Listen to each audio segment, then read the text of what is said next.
Hello friends, आपका मेरे को लेक्चर में स्वागत है। आज हम टाइप ऑफ बॉन्ड के बारे में पढ़ेंगे जो ब्रिक वर्क में या ब्रिक वॉल के अंदर जो भी जितने भी टाइप के बॉन्ड बनाए जाते हैं, तो उसमें जो चार सबसे इंपॉर्टेंट बॉन्ड है उनको पढ़ेंगे। जो चार इंपॉर्टेंट बॉन्ड है वो कौन से? English bond, Flemish bond, stretcher bond और हेडर बॉन्ड। तो इसमें सबसे इंपॉर्टेंट तो इंग्लिश बॉन्ड है। तो सबसे पहले आइए उसको पढ़ते हैं। तो ये इंग्लिश बॉन्ड कौन सा बॉन्ड होता है? ये जो भी हम नॉर्मली जो देखते हैं कंस्ट्रक्शन में सबसे ज्यादा यूज होने वाला बॉन्ड है इंग्लिश बॉन्ड। जितने भी हम आसपास जो भी कंस्ट्रक्शन देखते हैं 90% कंस्ट्रक्शन में इंग्लिश बॉन्ड यूज होता है, क्योंकि जो है ना सबसे स्ट्रॉन्गेस्ट बॉन्ड है। ये क्वेश्चन भी आया हुआ है ईएससी में, आईएएस के एग्जाम में 2007 में, और मोस्ट कॉमन बॉन्ड यूज होता है जीपीएससी के एग्जाम में आया हुआ है। और कंसिस्ट ऑफ मतलब कंसिस्ट कैसा, मतलब जैसे ये वॉल बनेगी तो उसमें सबसे नीचे तो होते हैं स्ट्रेचर होंगे सारे, उसके ऊपर जो होते हैं ना यहाँ पर हेडर रखेंगे, हेडर रखा, फिर ये क्वीन क्लोजर लगाते हैं। क्वीन क्लोजर क्या होता है? पूरी ब्रिक है ये, उसको लेंथ वाइज कट कर दे, हाफ जो बचता पोर्शन उसको हम क्वीन क्लोजर बोलते हैं, वो यहाँ लगाएंगे। फिर इसको पूरे इसलिए करते हैं क्वीन क्लोजर इसलिए लगाते हैं ताकि जो बॉन्ड है वो जॉइंट अच्छे से बने। ये 1/4 कवर करे इसको, 1/4 यहाँ पर भी कवर करे, 1/4 यहाँ पर भी कवर करे, 1/4 लैप कवर करे, इसलिए बनाया जाता है। यहाँ पर भी फिर इस साइड लगता है क्वीन क्लोजर, पूरी तरह से अच्छे से बॉन्ड बने, इसलिए ये क्वीन क्लोजर यूज होते हैं यहाँ पर। फिर स्ट्रेचर आएंगे, फिर इसके साथ में फिर हेडर, फिर क्वीन क्लोजर, फिर हेडर जब तक वॉल चलेगी, और फिर लास्ट में हेडर, उससे पहले क्वीन क्लोजर। अच्छे से जॉइंट बनाने के लिए, अच्छे से बॉन्ड को पूरे तरीके से बनाने के लिए क्वीन क्लोजर का यूज होता है। तो ऐसे क्वीन क्लोजर का यूज होता है। और लैप 1/4 तो ब्रिक लेंथ, लैप वही बोला मैंने 1/4 ऑफ लेंथ को कवर करता है। जब भी जॉइंट के बीच में हमेशा लैप 1/4 होगा। पिछले लेक्चर में हम सारे रूल देख चुके, उसमें बताया था। और इंग्लिश बॉन्ड जो होता है ना सबसे मोस्ट कॉमन बॉन्ड है और सबसे स्ट्रॉन्गेस्ट है, बस ये इंपॉर्टेंट। और इसमें अल्टरनेट हेडर और स्ट्रेचर होते हैं कोर्स के अंदर। जैसे पहला कोर्स हो गया स्ट्रेचर, दूसरा होगा हेडर है ना। ये क्वीन क्लोजर इसको पूरे सही से बनाने के लिए यूज होते हैं। फिर स्ट्रेचर, फिर हेडर, फिर स्ट्रेचर, फिर हेडर। सबसे नीचे स्ट्रेचर आ रहे हैं, फिर हेडर आ रहे हैं, फिर स्ट्रेचर, फिर हेडर। तो इसको एक हम इसका एग्जांपल देख लेते हैं। 1 वॉल थिकनेस तो कैसी दिखेगी अगर हम उसे देखेंगे तो 1 वॉल का ही बताया। अगर आपको और भी 1 वॉल, 1.5 वॉल, बाकी सबका भी देखना हो तो आप मुझे बता सकते हैं कमेंट करके, मैं उसके लिए लेक्चर बना दूंगा। 1 वॉल दिखाने के लिए, समझाने के लिए बताया हुआ है। तो इसमें जैसे पहली लेयर है, उसमें साइड स्ट्रेचर, वॉल को जब इस साइड देखेंगे ना, इस साइड को वो हेडर लग रहे होंगे, हेडर, फिर क्वीन क्लोजर, इसका हाफ ब्रिक लेंथ वाइज, और फिर हेडर आ गया, फिर हेडर। इस साइड देखेंगे तो वो हेडर है, क्योंकि उनकी जो शॉर्टर पोर्शन है वो इस साइड से दिखेगा। इस साइड से देखेंगे तो स्ट्रेचर है, स्ट्रेचर। पहली लेयर में बिल्कुल ऐसा सेम, दूसरी लेयर जो होगी ना वो ऐसी होगी। इसके ऊपर मतलब ये लेयर डलेगी ब्रिक्स की, ऐसे डलेगा, ये इसके ऊपर आएगा क्वीन क्लोजर, यहाँ पर सारे हेडर। तो ऐसे करके जाइए, फिर इसके पर तीसरी लेयर के ऊपर ये आएगा, तीसरी लेयर में फिर ये ऊपर आएगा, फिर 4th लेयर में ये ऊपर आएगा, उसके 5th लेयर में फिर ये, फिर 6th लेयर में ये, ऐसे करके पूरी ब्रिक बनाई जाती है। और एक दिन में जो उसकी पूरी हाइट है 1.5 मीटर से ज्यादा लंबी वो वॉल हमें बनानी नहीं चाहिए। हाइट में 1.5 मीटर से ज्यादा लंबी वॉल बनानी चाहिए, ये इंपॉर्टेंट है। आगे अब इसको डिस्कस कर लेंगे। तो आइए अब आगे देखते हैं फ्लेमिश बॉन्ड को। फ्लेमिश बॉन्ड में क्या है? फ्लेमिश बॉन्ड में उसमें क्या था? अल्टरनेट कोर्स के अंदर हेडर और स्ट्रेचर थे। इसमें हर कोर्स के अंदर अल्टरनेट हेडर और स्ट्रेचर है।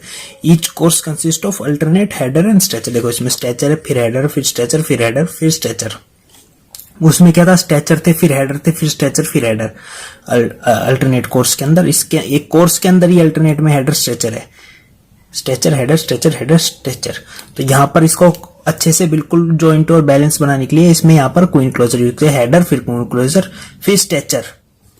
1/4 यहाँ पर भी कवर करेगा, 1/4 लैप यहाँ पर भी कवर करेगा, फिर हेडर, फिर स्ट्रेचर। ऐसे जब जितनी बड़ी वॉल हमें बनानी है, फिर लास्ट में फिर हेडर, फिर यहाँ क्या आएगा? क्वीन क्लोजर, फिर स्ट्रेचर, फिर हेडर। ऐसे करके वॉल बन जाएगी पूरी, ऊपर तक हम बना सकते हैं। इसका जो सबसे है, ये देखने में बहुत सुंदर दिखता है। इसमें यही एक बहुत बड़ी बात है कि ये उससे तो वीक होता है, इंग्लिश बॉन्ड से वीक होता है, बहुत वीक होता है इंग्लिश बॉन्ड के मुकाबले, पर जो देखने में है ना बहुत सुंदर दिखता है। इसकी बस एक ही एक खासियत है, इसलिए यूज किया जाता है ज्यादा। वैसे सब 90% केस में इंग्लिश बॉन्ड यूज किया जाता है। तो ये क्या, alternate course is started by header. Alternate course है, अल्टरनेट जो कोर्स है अगला कोर्स है जो हेडर से स्टार्ट हुआ, and follow by queen closure, follow किया क्वीन क्लोजर को, फिर स्ट्रेचर, फिर हेडर, फिर ऐसे। बस ये इस लाइन का मतलब। अब फ्लेमिश बॉन्ड जो दो टाइप के होते हैं, एक तो सिंगल फ्लेमिश बॉन्ड होता है और दूसरा क्या होता है, डबल फ्लेमिश बॉन्ड। तो डबल फ्लेमिश बॉन्ड तो ये क्या होता है, डबल फ्लेमिश मतलब डबल दोनों तरफ, मतलब जब दो लेयर की ब्रिक्स है तो मतलब बैकिंग और फेसिंग दोनों साइड अगर सिर्फ फ्लेमिश बॉन्ड लगे, दोनों साइड से सुंदर दिखे तो डबल फ्लेमिश बॉन्ड। तो और सिंगल फ्लेमिश बॉन्ड मतलब एक तरफ जो है फ्लेमिश बॉन्ड, मतलब फेसिंग की साइड, बाहर की साइड देखने के लिए तो वहां क्या है फ्लेमिश बॉन्ड, क्योंकि बाहर से अच्छा दिखे इसलिए फ्लेमिश बॉन्ड। अंदर जो हो गया बैकिंग में हमने इंग्लिश बॉन्ड लगा दिया क्योंकि स्ट्रॉन्ग बने। इसका ये फायदा है कि इसमें बाहर से सुंदर दिखेगा, अगर बाहर से देखेंगे तो, और अंदर से देखेगा अंदर सुंदर तो नहीं दिखेगा, पर इंग्लिश बॉन्ड है तो वो स्ट्रॉन्ग होगा, तो पूरी वॉल हम स्ट्रॉन्ग, और इसमें इसकी एक खासियत है सुंदर भी दिखेगा और स्ट्रॉन्ग भी होगा। तो single Flemish bond, in this bond facing has appeared double Flemish bond and banking of English bond. तो फेसिंग जो होती है वो डबल फ्लेमिश बॉन्ड मतलब, या फिर Flemish bond simple Flemish bond, double Flemish bond लिखने की जरूरत नहीं थी। और जो बैकिंग होगी वो होगी इंग्लिश बॉन्ड की, ठीक है। बैकिंग अंदर से, क्योंकि इंग्लिश बॉन्ड जो स्ट्रॉन्ग होता है तो स्ट्रॉन्ग भी होगा ये वॉल और देखने में भी अच्छी होगी। और अब देखते हैं स्ट्रेचर बॉन्ड। स्ट्रेचर बॉन्ड कौन से बॉन्ड होते हैं, इसमें सिर्फ स्ट्रेचर लगे हो, स्ट्रेचर, फिर उसके ऊपर भी स्ट्रेचर, और यहाँ क्या हाफ बैट यूज हो जाएगा इसको सही से बैलेंस करने के लिए, पूरा अच्छे से जॉइंट बने और बॉन्ड अच्छे से बने, इसलिए हाफ बैट यूज होता है। फिर स्ट्रेचर, हाफ बैट, स्ट्रेचर, फिर स्ट्रेचर, ऐसे करके यूज हो जाते हैं। फिर ऊपर भी स्ट्रेचर ऐसे ही चले जाएंगे, यहाँ पर भी स्ट्रेचर, फिर ऐसी, फिर हाफ बैट यूज करके ऐसे बना। तो ये वीकेस्ट बॉन्ड, सबसे जो कमजोर बॉन्ड होगा ना वो यही बॉन्ड होता है।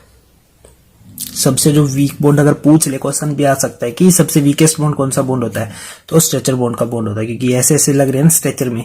तो ये तो एक ही वॉल का है, use when only half brick wall, मतलब हाफ ब्रिक वॉल का ही है पूरा बॉन्ड जो बनता है। मतलब ये कहाँ नॉर्मली यूज होगा, ये नॉर्मली घर की जैसे बाउंड्री की, पार्क की बाउंड्री हो गई या फिर किसी भी फील्ड की बाउंड्री के लिए यूज होगा नॉर्मली, क्योंकि सबसे वीकेस्ट बॉन्ड है। आइए अब लास्ट बॉन्ड देखते हैं और उसके बाद थोड़ी जो एक टेक्निकल टर्म या कुछ इंपॉर्टेंट पॉइंट, तो फिर बस ब्रिक मैसनरी खत्म हो जाएगा। उसके बाद फिर हम इंपॉर्टेंट क्वेश्चन करेंगे, उसके बाद एसएससी जेईई के मेंस के क्वेश्चन करेंगे।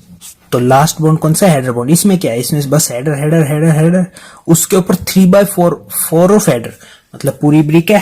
पूरी ब्रिक कितनी होगी, जैसे पूरी ब्रिक है 3/4, मतलब 3/4 कट कर दिया तो बचा ये क्या 3/4, मतलब एक ब्रिक के जैसे 4 टुकड़े, 4 में से एक को हमने काट दिया तो 3/4 बचा है, ठीक है ना। तो 3/4 इसको अच्छे से जॉइंट और बैलेंस बनाने के लिए किया जाता है, लोड डिस्ट्रीब्यूशन अच्छे से हो। हेडर 3/4 ऑफ हेडर, फिर हेडर 3/4 ऑफ हेडर नहीं स्ट्रेचर हो गए, गलती से लिख दिए 3/4 ऑफ स्ट्रेचर,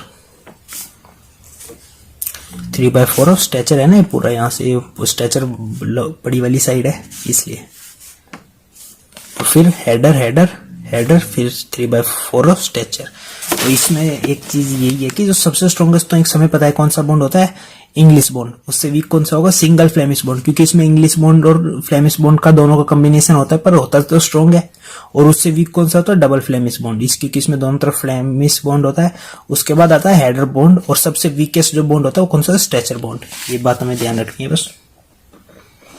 और लास्ट कुछ इंपॉर्टेंट पॉइंट्स रह गए हैं, कुछ जो इंपॉर्टेंट है कि यही बताया था कि मैंने, the height of the wall to be constructed in a day should not be exceed 1.5 metre. बहुत इंपॉर्टेंट टर्म है, हरियाणा जेईई 2018 में आया हुआ क्वेश्चन भी है, तो बहुत इंपॉर्टेंट है। 1.5 मीटर से ज्यादा ऊंची वॉल एक दिन में नहीं बना सकते, क्योंकि फिर उसके बाद जो है ना, अगर हम ज्यादा वॉल एक दिन में बना देंगे, जैसे 4-5 मीटर वॉल एक दिन में बना रहे हैं तो वो वीक हो जाएगी। इसलिए सारे काम कंस्ट्रक्शन का होता है ना, पूरी प्लानिंग के साथ होता है कि एक दिन में इतने से ज्यादा वॉल कंस्ट्रक्ट ना हो।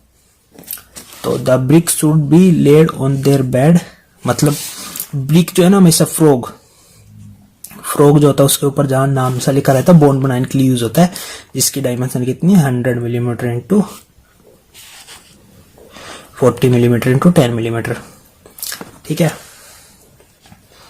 तो ये फ्रॉग किस लिए यूज होता है, ये बॉन्ड बनाने के लिए यूज होता है। और ये हमेशा जो है ना वो जब भी ब्रिक वॉल के अंदर होगा ना, इसका फेस हमेशा अपवर्ड साइड होगा, फिर उसके ऊपर मोटर भरी जाएगी, फिर अगली ईंट लेके जाएगी, हमेशा फ्रॉग जो है ना ऊपर की साइड होगा, यही बोला हुआ है, बहुत इंपॉर्टेंट चीज है। The brick should be laid on their bed, bed की तरफ से लेड मतलब लेटी होगी अगले ब्रिक के ऊपर रखी जाएगी, फिर ऊपर की साइड हमेशा फ्रॉग जो ऊपर की साइड पॉइंटिंग करेगा। इंपॉर्टेंट क्वेश्चन है, एसएससी जेईई में आया हुआ है किसी एग्जाम में, तो इंपॉर्टेंट है। और लास्ट चीज है, ये भी बहुत इंपॉर्टेंट है, ये कितने बार एग्जाम में आ चुकी है, आईएएस के एग्जाम में भी आ चुकी है, एसएससी जेईई में भी आ चुकी है 2019 जो भी पेपर हुआ था। Brick are soak in the water before use in masonry work so that they do not observe water from the mortar या सीमेंट। मतलब ब्रिक को हमेशा भिगोकर मतलब पानी के अंदर डुबोकर फिर बाद में यूज करना चाहिए, कम से कम 2 आवर तो भिगोना चाहिए, कंस्ट्रक्शन से पहले बिल्कुल 2 आवर कम से कम भिगो के फिर उसको यूज करना चाहिए कंस्ट्रक्शन के लिए। If dry brick are use then it will absorb water from the mortar. अगर हम ड्राई ब्रिक को यूज करेंगे, ड्राई ब्रिक को सीधा ब्रिक ली हमने बिना उसको क्योरिंग किया, फिर बिना उसे डुबो के भिगोए हुए हम, तो उसमें क्या होगा, वो ड्राई रहेगी, तो वो वाटर ऑब्जॉर्ब करेगी मोटार में से, तो फिर उसकी वजह से जो होती है become dry and can not retain desired strength. तो मोटर क्या हो जाएगी, फिर मोटर ड्राई होने लगेगी, तो उसको अच्छी स्ट्रेंथ नहीं मिलेगी। इंपॉर्टेंट है। अगर हम बिना इसके यूज कर लेते, तो अगर हम कर लेते जैसे कई ये होता है कि बस डुबो के 5 मिनट में डुबोई और फिर ब्रिक को यूज करने लग जाते हैं, नॉर्मल कंस्ट्रक्शन में देखा होगा, वो इसलिए कर लेते हैं क्योंकि उन्हें या तो नॉलेज नहीं होती इसकी, और अगर नॉलेज भी नहीं होती तो फिर उसकी क्योरिंग बहुत ज्यादा करनी पड़ती है, हमें क्योरिंग बहुत ज्यादा करनी पड़ती है। 2 घंटे तो मिनिमम भिगो के ईंट को फिर यूज करनी चाहिए ताकि वो मोटर से पानी अब्जॉर्ब ना करे। यही क्वेश्चन पूछा हुआ है कि मतलब क्वेश्चन क्या आता है कि ब्रिक को हमेशा भिगो के यूज क्यों किया जाता है, क्योंकि वो अब्जॉर्ब कर लेगी वाटर मोटर में से अगर हम उसको यूज ना करेंगे भिगोने के बाद। तो बस यही क्वेश्चन आया हुआ है बहुत बार, 2003, 2007, 2019 में भी आया हुआ है एसएससी जेईई के में। अगले लेक्चर में थोड़े क्वेश्चन और देख लेंगे ब्रिक मैसनरी के एमसीक्यू, उसके बाद जो है ना हम एसएससी जेईई के मेंस के क्वेश्चन करेंगे जितने भी ब्रिक से आए हुए हैं। और उसके बाद हम अगला मैंने कम्युनिटी पोस्ट में डाला हुआ है कि किस टॉपिक पे अगला लेक्चर चाहिए, लाइम के टॉपिक पे चाहिए आप बता दीजिए, या फिर स्टोन पे चाहिए, या किसके ऊपर अगले टॉपिक बिल्डिंग मटेरियल में कौन सा स्टार्ट करना है आप बता सकते हैं। तो बस आज के लेक्चर में इतना ही। Thank you for watching, please like share and subscribe.